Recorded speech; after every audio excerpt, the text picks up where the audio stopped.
Cars have destroyed so much of the value in our cities. By designing for cars instead of humans, we have paved over countless beloved destinations and destroyed large swaths of the places we call home. While many would argue cars have increased our freedom of mobility, they have also greatly limited us, because prioritizing them has meant eliminating alternative options for getting around, like public transit and walkability.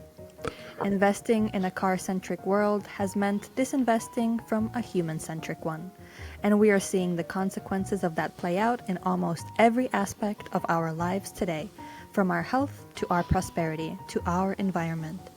On today's episode of The Perfect City, we will explore the damage cars have done to our cities and how we can fix it. I'm Tayana Panova, Doctor of Psychology focusing on urban planning's impact on health, and my co-host Ariel Viera is a documentarian that examines the intersection between history and urbanism. Let's dive in. Ariel, recently your city, New York City, has been in the news because of a big car topic, congestion pricing. Oh, it's a super fiery topic in New York City, to the point where it's supposed to just be a city issue that the state is involved, because here in New York City, it's unlike European cities. A lot of the traffic regulations and public transit is regulated by the state government. But it's gotten so serious that now the president of the United States of America wants to intervene. So congestion pricing basically means they're putting a tax on cars going into lower Manhattan, below 60th Street. And they're charging $9 every day that you go into lower Manhattan. And this is supposed to lower congestion, so people are more incentivized to use public transportation. And also eventually pedestrianize more streets. But this has become an extremely fiery issue because people are afraid that businesses are going to be ruined. People are no longer going to go shopping to their local toy store or the small little bookshop. And people are afraid also that it's extremely expensive. How dare they put a tax on human right that is driving a gigantic multi-ton vehicle that is known for killing tens of thousands of people per year through our cities. How dare they infringe our rights on that? The governor, Hochul, caved in, lowered the congestion pricing, which was originally priced higher. Now it's only $9 a day. But still in effect, it may be canceled due to intervening from the federal government, but who knows? But this is nothing new. London has done this. London put in congestion pricing. Other cities are now starting to do this. And it's because cars have been clogging up our streets here in major cities. I mean, you see this with Barcelona with the superblock system. It's not a tax, but they've been pedestrianizing huge parts of the city. Yeah. Yeah, no, there's been a similar conversation in Barcelona around one of the streets that is part of the Superblocks program. It's called Consell de Cent. We talked about it in the previous episode. And it used to be a normal, street with car traffic, and then they transformed it into a pedestrian street. And there was a lot of conversation about, oh no, how is this going to impact businesses? And well, people aren't going to be shopping here anymore if they can't drive here. And that turned out not to be true at all, because when you take the cars out, you have a lot more foot traffic, especially when the street gets transformed into a place that's pleasant to walk along. You have people then walking there. And when people walk, they like to shop a lot more than if they're zooming past in a vehicle. So actually taking out the cars or reducing the cars via congestion pricing has been shown to be good for businesses, good for the environment, because it leads to cleaner air and less noise, less stress for the people who live in the area. It's more pleasant to be there on foot. So there have been a lot of benefits, and we're seeing that in New York City as well, where the fears people had really aren't being realized in terms of decreased visitation to businesses, or this huge fear people had that it was going to kill New York City's energy in some way. No, what it has done is it has made the air cleaner, it has made streets less noisy, and there's more of a sense of liveliness, because it's not all vehicles all the time. A good amount of people who live in major cities around the world have just gotten accustomed to the car being part of everyday life. Yeah. But do you think it it's possible to not have a car in a major city? I think that a well-designed city is one which makes it possible to not have a car at all. I don't have a car. I don't drive anywhere, and I haven't felt that be and have a negative impact on my life at all, because the city is so well designed that it's walkable. It's easy to walk to every destination. There's wonderful public transit. It's very frequent, and it reaches a lot of areas. So when you stop focusing all your energy on designing around cars, you have more energy and more resources to design other ways of getting around, like public transit and walkability. But when you make everything about the car and how the car can get through every neighborhood and how the car can be parked, you put so much effort into designing around this machine that the city becomes a car-centric city, which is, fundamentally different from a human-centric city, because the car is fundamentally different from the human. And one big factor is parking, street side parking, which you see in major American cities. You see in a few European cities, especially in the smaller cities in Europe. There's a lot of parking on the streets. And this takes up a whole lot of space. And sometimes street side parking is on both sides of the street. So if you walk in the middle of Rome by the Piazza Navona or Le Marais in Paris, you'll notice that the streets are way smaller. That's because they're not supposed to be wide enough for a car. They're supposed to be wide enough maybe for a horse and carriage. But the big one is highways. Highways either surround our cities like they do in London, like they do in Barcelona, or they go through cities like they do in New York, like they used to do in Utrecht or Songdo, Korea, and basically every American city, every Canadian city, and every Australian city. They go right through the middle of Which is crazy. the city. The speeds that cars drive on highways, the size of a highway, the size of the streets that are designed for cars, like you talked about, is so much outside what we call human scale that the city loses its human scale. And what is human scale? Human scale is when a city or components of a city are designed to suit the human body, the dimensions of the human body, and as well as the human capabilities, like, for example, speed of walking. So when you have a city where you have grocery stores, cafes, parks, etc., at a 5 to 10 minute walk from your house, that's a human scaled neighborhood, because it is taken into account how fast you walk and how much time you would like to walk to reach certain frequent destinations. When you have a car, that scale, those distances get so much bigger because a car can drive fast.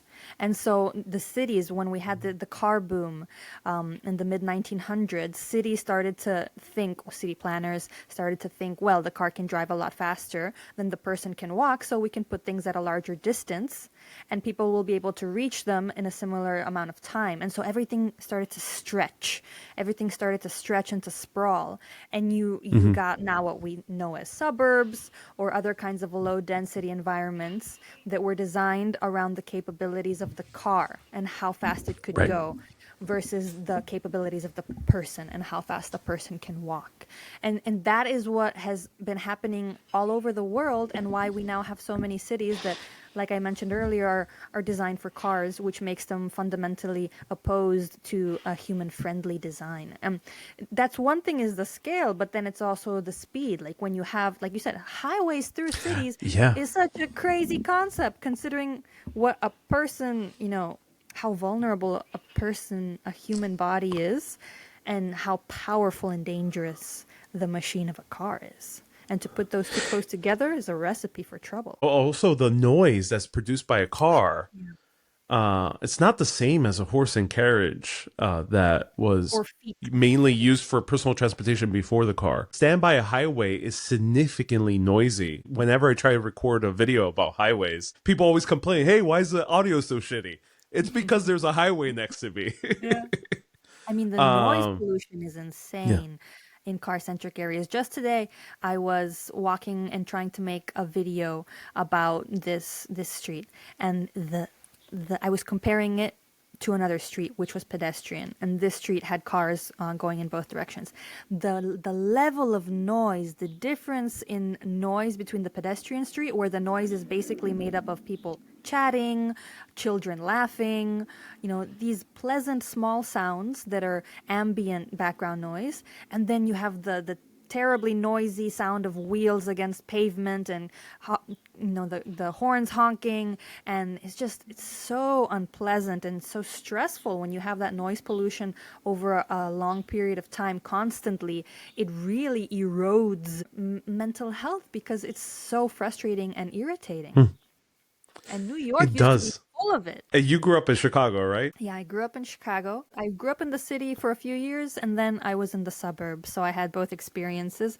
And then I lived in New York City a couple years where you're living now. And it's New York City that really made an impression on me. The way How so? the noise infiltrates everything. The thing about New York City, or Manhattan specifically, is there are almost no pedestrian-only streets. There are almost no car-free streets. Everywhere you go, there are cars. And so you're constantly having to hear the noise of cars. And it really is very irritating. I got used to it growing up in New York City. I was really stunned by the medieval cities of Italy. Wow, it's so quiet. I Yeah. could barely hear a pin drop.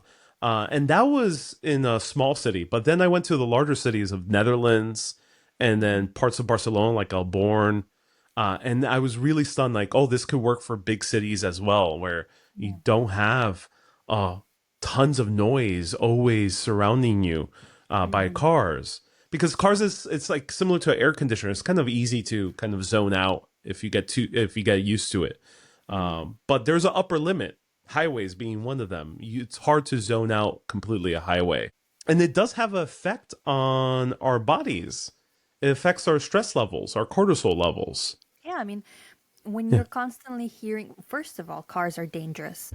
40,000 people per year die in the US alone due to cars. It's around 1.2 million per year, the World Health Organization, which is taking into account a lot of the other cities that have even less regulations when it comes to cars. So many deaths Yeah. are attributed to cars.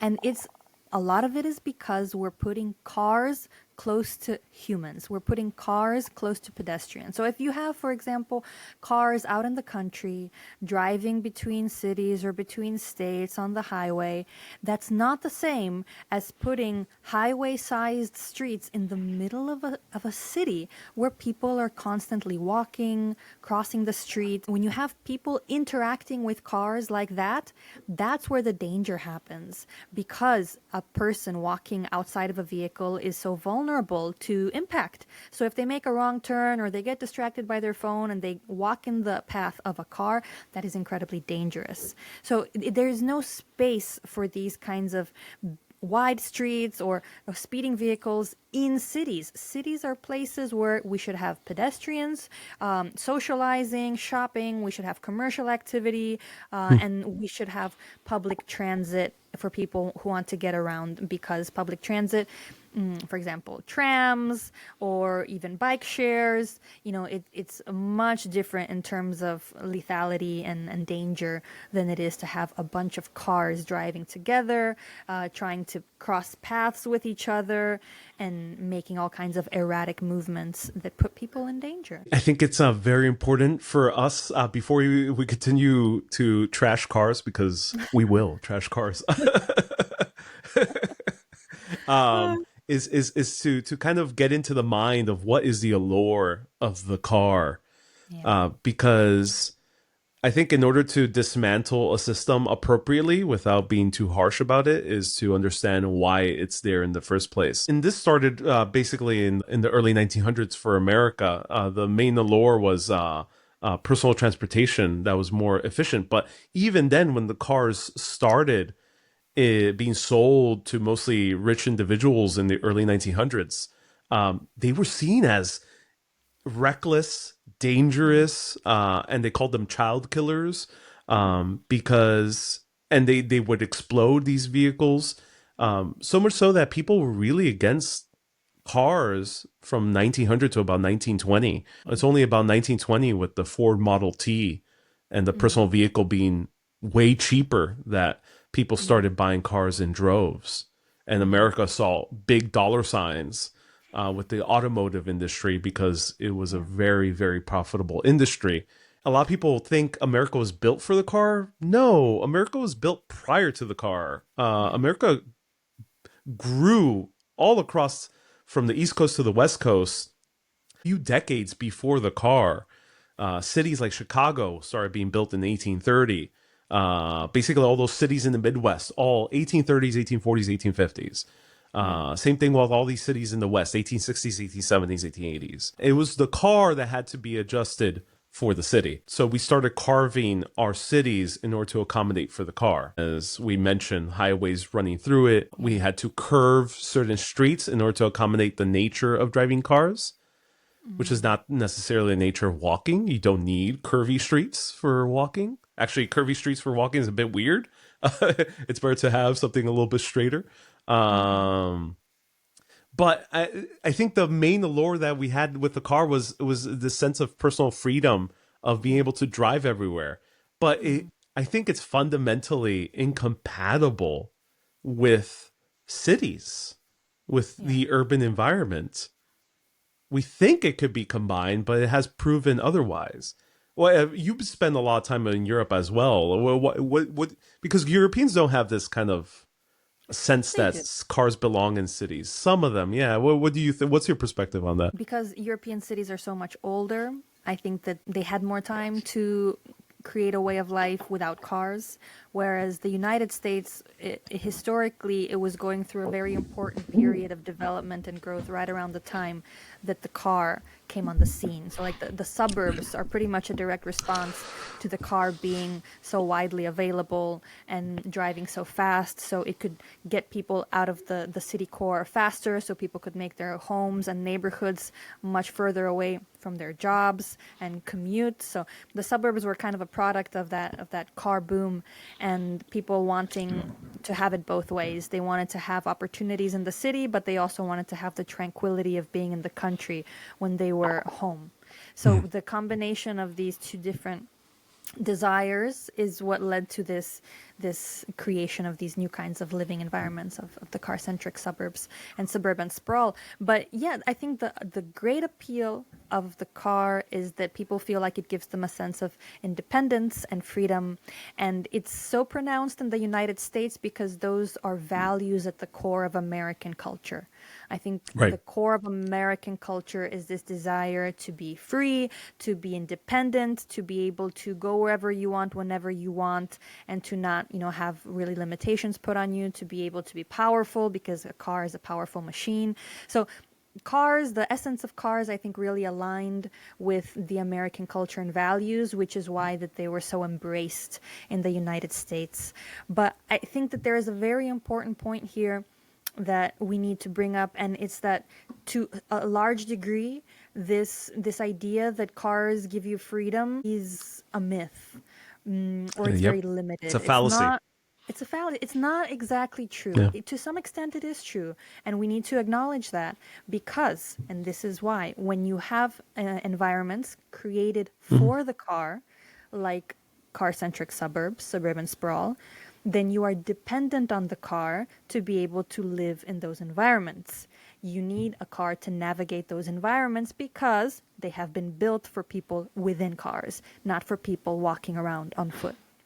These environments, they're not walkable. It's not easy to go to the store to grab eggs because the store is 5 minutes away from you. The store is a 20-minute walk away from you, and you need a car to get there. So it's understandable that people who live in those kinds of environments, and that's over half of Americans live in suburbs. So the majority of Americans live in these kinds of car-centric environments. So it's normal for them to think that the car is, their freedom embodied, because in a sense it is. But that's because they live in environments designed for the car. Whereas people who live in environments that weren't designed for the car, they feel more freedom without the car, because to own a car, it's expensive. It requires a lot of maintenance. It requires a lot of money. I think recent estimates say it's about $11,000 a year to own a car in the United States. So you need a lot of money to own a car. You need to maintain it. You need to figure out where to store it every time you go somewhere. That's why parking is such a huge issue. And there's just so much that a car requires of you. that it actually is a burden in many senses. So if you can get around easily and comfortably without it, many people choose to not have one. And so in walkable cities, like me, I'm currently living in Barcelona, I have no need for a car and no desire for a car because I very easily can get around the city without a car because of, like I said, trains, trams, buses, everything's walkable, etc.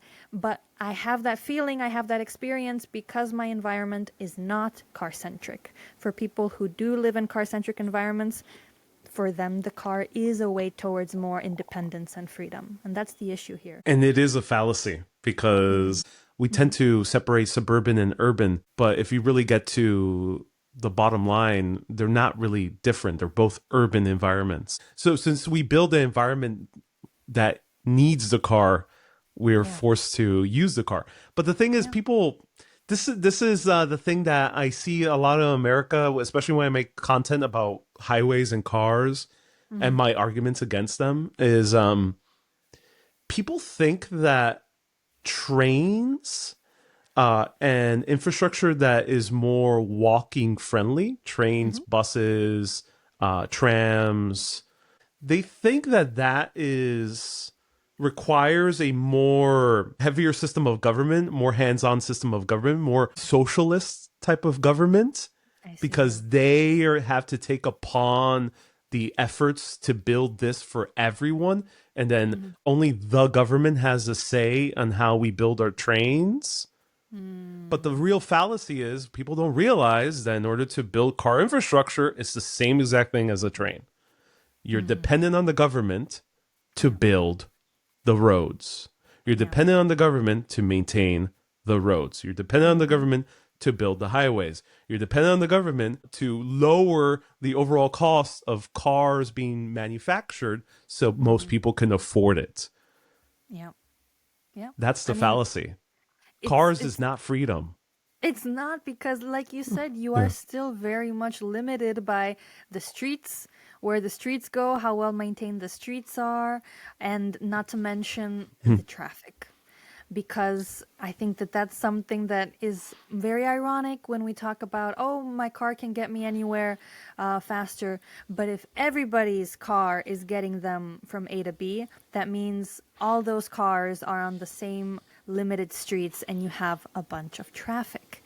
So, like I said earlier, the human is so much smaller than the car. It takes up so much less space. So you can have a ton of people comfortably walking on the same street that would fit only a fraction of cars. So cars take up so much more space than people on foot or people on bikes or scooters, for example, that to get the same number of people through from A to B, you're going to need a much wider channel. And so, and it's still going to be full of traffic. Because, you know, the whole induced demand concept that people fail to understand is that, you know, if you have a lot of traffic and you think, okay, I can fix this by widening the road, you know, it seems logical. Unfortunately, that induces more demand for driving, because when people know that there's a wider street, they think, oh, I'll be able to drive more easily. So they choose to drive over other alternative methods of getting around. Whereas if the road was narrower, they wouldn't have chosen to drive because they'd be afraid of congestion. So at the end of the day, you still get the same or more congestion because widening the roads invites more people to drive. And we see that, I think it's called the Katy Freeway in Texas, which is one of the widest, if not the widest in the world. I think it has 22 or 24 lanes. And after they increased the size, after they widened it, the traffic got worse. And it took longer for people to get from point A to point B because of induced demand. So it's not a solution. It goes to show, you can go to the extreme of a 20-lane highway, which is absurdly big. And China went through this experience as well. Yeah, and the thing is, induced demand, the main argument that people will have when talking about induced demand is, demand is induced if you're building a train system. But the thing is, you're right. It's the human scale. In a car, generally, you have only one person driving an entire vehicle. And the vehicle's, you know, like how many feet long? 6, 7 feet Yeah. long, more 8 feet long. But in a train, you can fit 200, So many 300 more people. people. They have there's a lot of stats on this, but you can fit about 200, 300 people Trains, per train buses. cart. Yeah. And then the entire train itself could fit maybe about 1,000 Yeah. or more. The thing is, if demand is induced due to people liking the train and taking more trains, you add one more cart. It's one cart for 300 more people. The Yeah. car is one car as 300. The line is way longer. It requires Yeah. way more space. So It's the not the efficient. the demand induced for the car is much lower threshold than it is ever for a bus, train, or another form of public transportation like light rail. Cars are not space efficient. They are not space They're efficient. not. And designing our cities for something that takes up so much space has destroyed cities to a large degree. There's this very depressing graphic. It's a series of photos on a website. I'm sure you can find them on various Yeah. websites, but it shows the before after of cars and how the city looked from a bird's eye view. And you can see how before the cars came in, before car-centric design came in, the city was just full of businesses and homes, and it was rich and dense with activity and destinations. And then after the car-centric design started being implemented, it's like hollowed out. It looks like a cancer has ravaged the city because so much has been paved over and destroyed to make space for parking lots and widening of streets. So cars have become like a cancer on cities because they eat everything of value because they require so much space. They demand a lot of space. And we're They do. sacrificing so much for them. Is it worth it? Is the big question. Yeah, yeah. Another argument that a lot of people have is, oh, but without my car, it's very inefficient for me to get from point A to point B.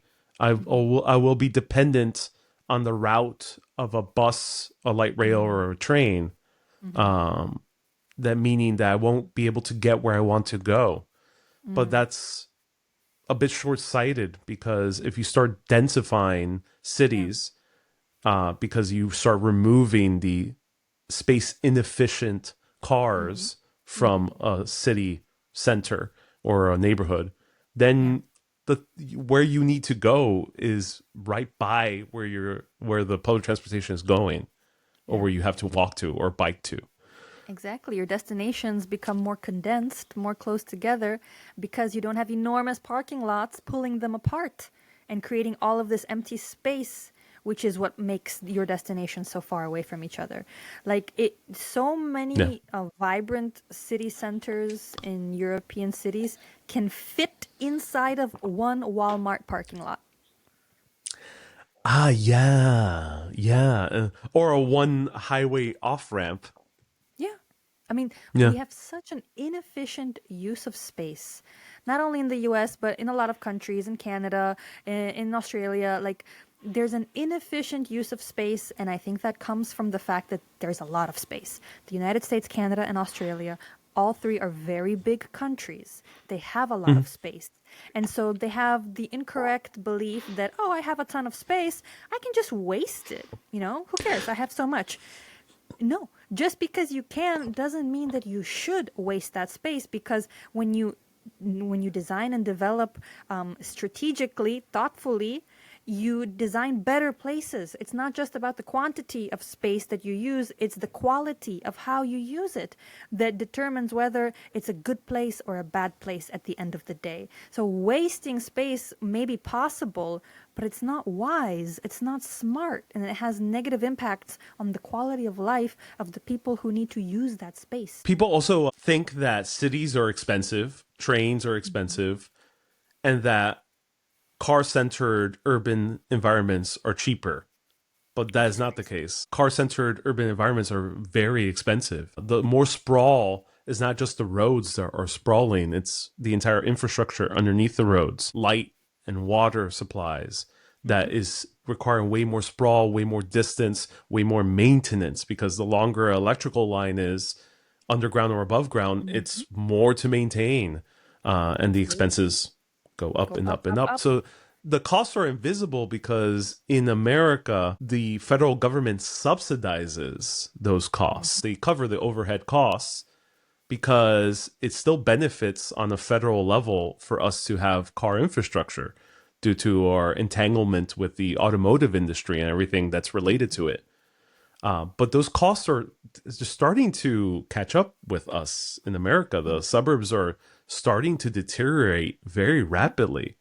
Malls are starting to be abandoned. So the suburbs are starting to become some of the more poorer places in America as opposed to the city centers. They cannot afford their maintenance. They cannot afford their upkeep. Just think about when everything is so far apart. Like you said, that requires a Yeah. lot more materials in order to connect everything and give everybody amenities.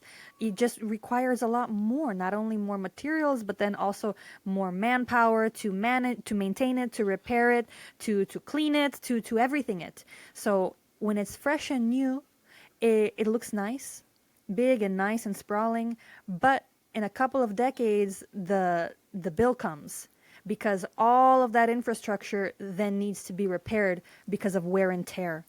And when the bill comes, that's a huge bill. It's a ton of money because of how much space is covered by all of this infrastructure and amenities.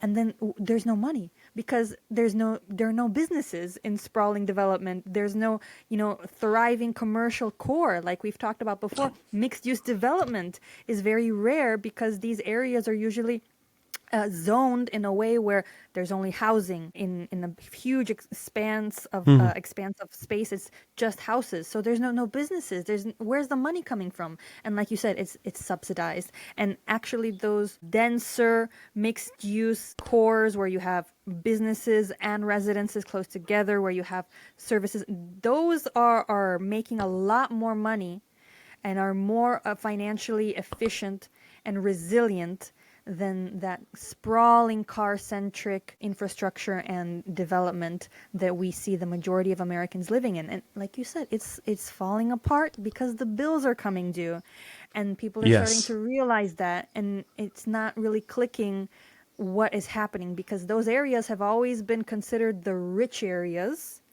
and the upper class areas, and now it's becoming clearer and clearer that that's not the case because they were not developed in a sustainable way. Yeah, they used to be the rich areas because those rich communities would all chip in and subsidize their own roads. You can see this in parts of Long Island here, close to New York City. We have a very rich area called the Hamptons.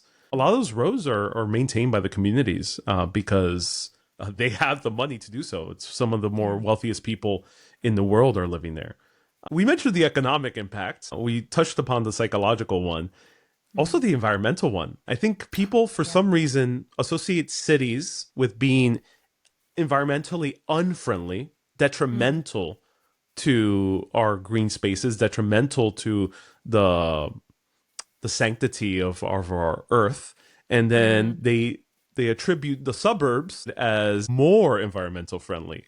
But that is not the case because in suburban sprawl, which again is an urban environment, it's just a very long, big, overly sized urban environment, is using way more resources because of its inefficiency of space. Yeah. Asphalt causes the heat island effect. It raises the temperatures of these suburbs. The impermeability of this asphalt and many of our road networks causes water runoff, which is leaking back into the water supply and leaking back a lot of contaminants that we don't need in our water supply. So all these issues just stack up more and more and more and more. There's going to be a breaking point. And I think we're starting to see it. And the biggest one is that those kinds of environments force you to drive.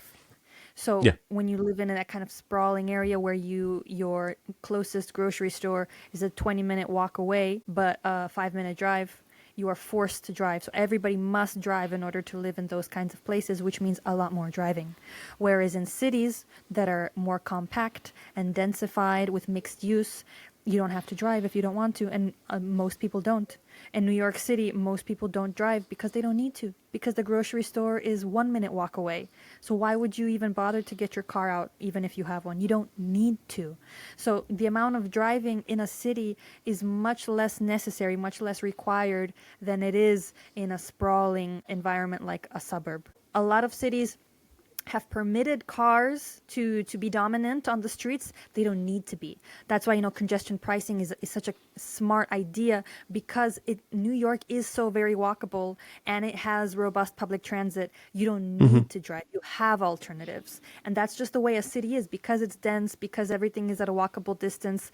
You don't need to drive. And when it's designed in a way where driving is discouraged or disincentivized, like we're seeing through congestion pricing, like we're seeing in Paris, they're increasing alternative transport, like bike infrastructure is being improved, so people are choosing to bike a lot more often. When you have alternatives, people in cities can very easily not drive. The city has a smaller footprint than a huge sprawling suburb, which is, the footprint is enormous. And public transit is also easier to build, that is environmentally friendly and can also incorporate greenery than is the case with cars. You can't build a road that is a bed of grass. It won't work for a car. But you can do Got a that with light tram. rail. You can do that with the tram. I just You, walked along yeah, Barcelona's grassy tram today. yeah. It was so beautiful. The tram Hmm. is just, zooming along this beautiful field of grass, and people are walking on both sides on the sidewalk, and there's trees overhead, and it makes no noise as well. The tram is very quiet. So Right. it's just such a wonderful way to move people around in a city. It's efficient, it's quick, and it doesn't disturb both nature and pedestrians. It's such a lovely solution. So right now we're speaking a lot to our logic brains, but you as a psychologist, what do you think is the main mental block for people thinking cities condense dense cities equals bad? Ooh, oh, ooh, suburbs. Ah, that's much better. Why do you think that's the case as a psychologist?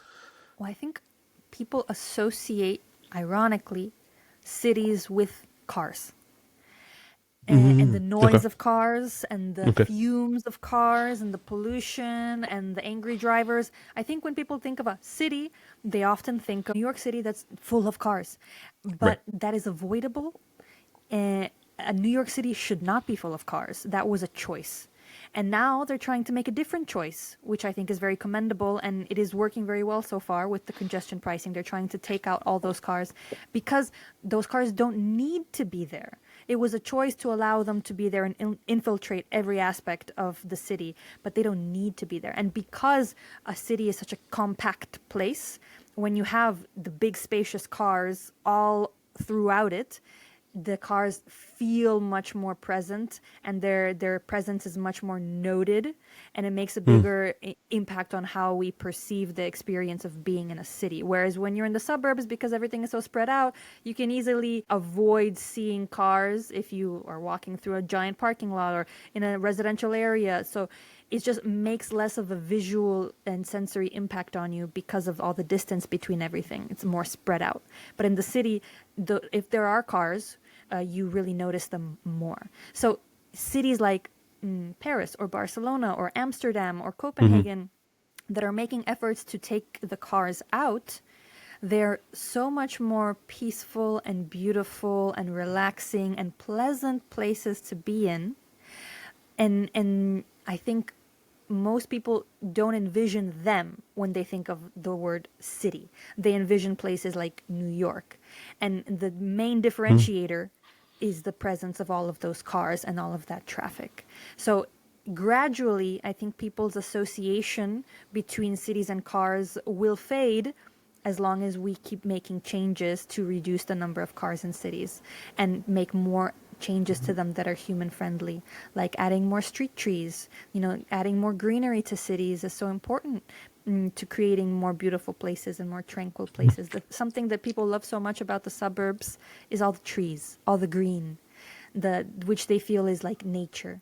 And so if we can Right. pull more nature into cities, more street trees, more parks, more gardens, then we can really start seeing the lines blur between those two types of environments. And then the convenience of the city, the fun of the city, the diversity and beauty of the city will then add points when people think about city versus suburb, and especially when those negative aspects are pulled out of it. I think that we'll see more people seeing the beauty of a city when cities start to be more beautiful. The thing is, it's easier for the average European to make the transition from car-centered to pedestrian, but it's harder for the average American because the European can go to the neighborhood of Elborn, or they can go to Piazza Navona, or the Tuscan towns as a day trip. They're right next to it, and they can see that a town square works with no cars around. It's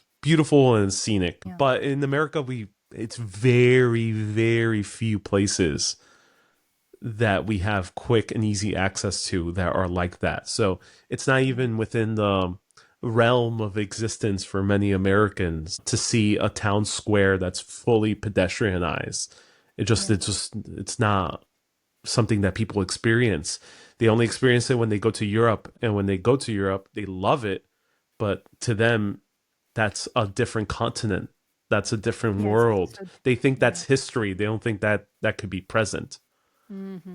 and it very much can be, because it just comes down to creating human scaled spaces. We started off talking about human scaled places that can be done anywhere, like the parking lots that we talked about, the parking lots that are such a plague on so much of the United States. If you just develop that parking lot and put housing, put shops, put apartments, put little squares in one average sized parking lot, you could fit an entire vibrant community, because it's just so out of scale.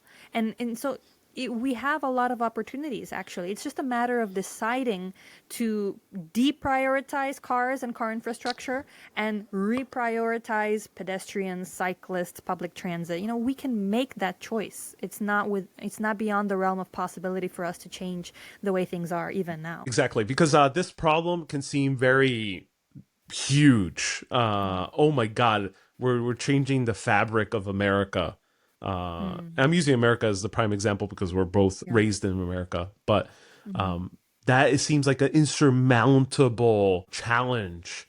Oh, we got to start densifying all these places. But no, because we built the interstate highway system in the course of like 20 years. The car infrastructure was implemented in the course from the 1920s to about late 50s, early 60s. So only about 40 years we were able to transform America. We can transform it back.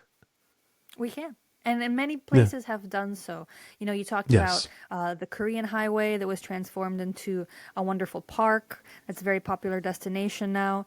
In Barcelona, there's a similar place in Poblenou by Torre Agbar, which is the very famous, colorful tower. In that area, there used to be a huge car-centric, huge intersection, just a knot of cars and streets and traffic. And now, over the course of, I think, 5 to 10 years, they took that enormous expanse of car-centric space and they transformed it into a park, a beautiful park with all these kinds of amenities and social housing. And I think it's going to be revealed now this summer as completed.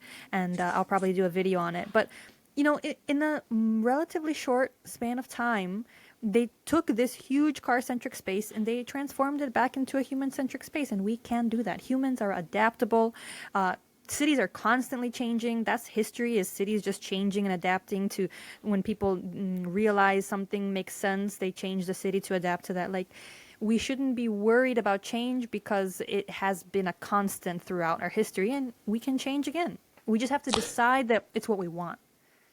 We have to decide. And I think we have to decide on a countrywide level, on the national level, for many parts of the world. It's not like, I think when it comes to these conversations about urbanism on podcasts, on YouTube channels, there's this kind of, in my opinion, it's a fantasy that the local community can make a big change. The local community can make a change with a one public plaza. It cannot make a change on the grand scale that is needed really to beautify cities all across our nation. In order to build the highway system, it was federal subsidies. It was a federal, like massive mega project. We need that. We need something on the national Mhm. scale to really subsidize and incentivize dense construction all across cities and huge zoning changes Yeah, and when we because say it cannot be fixed by going to our local community meeting. I think we need to think bigger in America, and this applies to Canada, this applies to England. We need to think bigger. We can't be thinking small. Oh, we're going to add a little tiny little park in our community. I get the sentiment, but we can make massive changes on a national level that no matter as many tiny changes we would like to make on the community level will be way faster if we could do it nationally. yeah, and I think that people will ask themselves, why should we though? Why should Yeah, we make those big changes? And there's so many reasons, and we've touched on some of them, here in this podcast episode about the environment, right. about how it's great for business. When you have more foot traffic, people shop more, people go outside of their houses more and walk more, which is great for physical health. People socialize more when everything's at a walkable distance, so they have better mental health. We have a decrease on the loneliness epidemic, and the environment obviously gets a positive impact when we have less driving and less pollution. So there's so many reasons to create communities that are more walkable and navigatable without a car. And in the United States, about 45% of car trips are to run errands. So Mm-hmm. imagine if instead of the grocery store being a 20-minute walk away, it was a 1-minute walk away. You wouldn't need to drive there. So if your errands could be completed by you walking to your destinations or cycling to your destinations, you wouldn't need to drive to those destinations. 45% of car trips would be made unnecessary. So the huge impact of all that decreased driving will be wonderful for so many aspects of our daily lives and our quality of lives and our wallets and our dynamic social lives will thrive, and it's so many ripple effects of making cars less necessary. And I think that it's important to emphasize here that I'm not talking about getting rid of cars. And this is a Mm-hmm. big fear. I think this is a big fear, Yes. and people really get nervous when we start talking about cars are bad, or we should have less driving, or we should have less cars. I'm not saying that we should get rid of cars.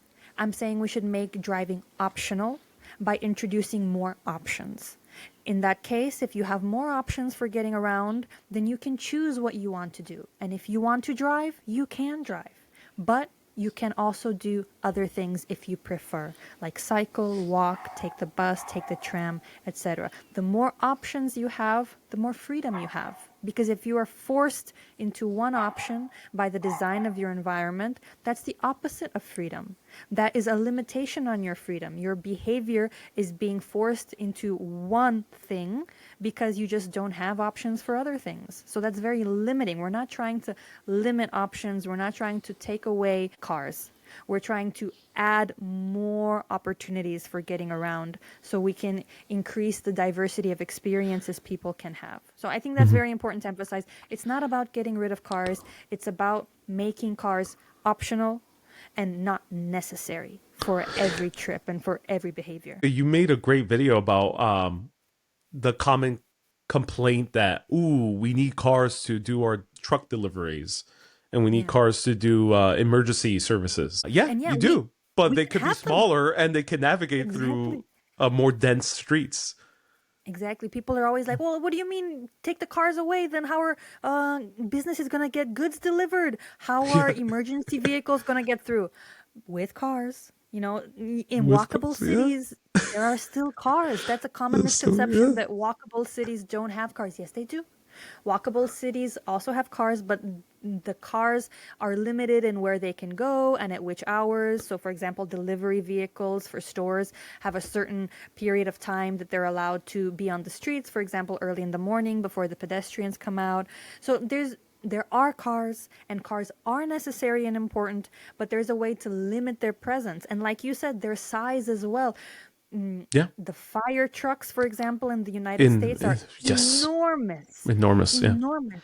And when people from other countries see them, they're shocked because in Yeah. many other countries, which also have fires, mind you, the fire trucks are very much smaller, are significantly smaller and still very effective, but very much smaller. So there's no need for emergency vehicles to be so huge that they force our streets to be stretched wide when they could just be more Yeah. compact and as effective. Yeah. Fire trucks are a third of the size in Europe and Yep. Tokyo as well. You Yep. don't need a massive fire truck. And if you need multiple uses to combat fire, you have multiple small trucks. You don't see Tokyo burning in flames No, because of their small fire trucks. other cities and countries have Yeah. figured it out, and they Yeah. have more compact and efficient use of space because their emergency vehicles don't necessitate enormous streets to get through. It's very strange. It's very strange that we are designing our cities to fit our vehicles when it should be the other way around. Our Right. vehicles should fit the design of the cities, which should be to the human scale. It's doable to change everything. This is a win-win for everyone to build better, denser cities. And guess what? If you have a better designed, dense city, hey, there's more space for driving then. Because you'll have the roads are still going to be there, so not everyone's fewer going to be people crowding will be them. driving yeah, on them. yeah. Exactly. So hey, if you love to drive, it's going to be better for you. You're going to love it. Let us know. Should we decrease the use of cars in our city? And if so, how do you think we could do it? Leave us a comment down below. And stay tuned for the next episode where we cover parks, greenery, and waterfronts. Are they really needed for cities? Can we just forego them completely? Or are they actually really important to the fabric of our urban environments? Stay tuned for the next episode of The Perfect City. I'm Ariel. You can find me at Urbanist Ariel on all the platforms, and Ariel Viera on LinkedIn. And Dr. Panova, where can people find you? You can find me at Dr. T. Panova on all social media platforms as well. Stay tuned, everyone, and stay curious.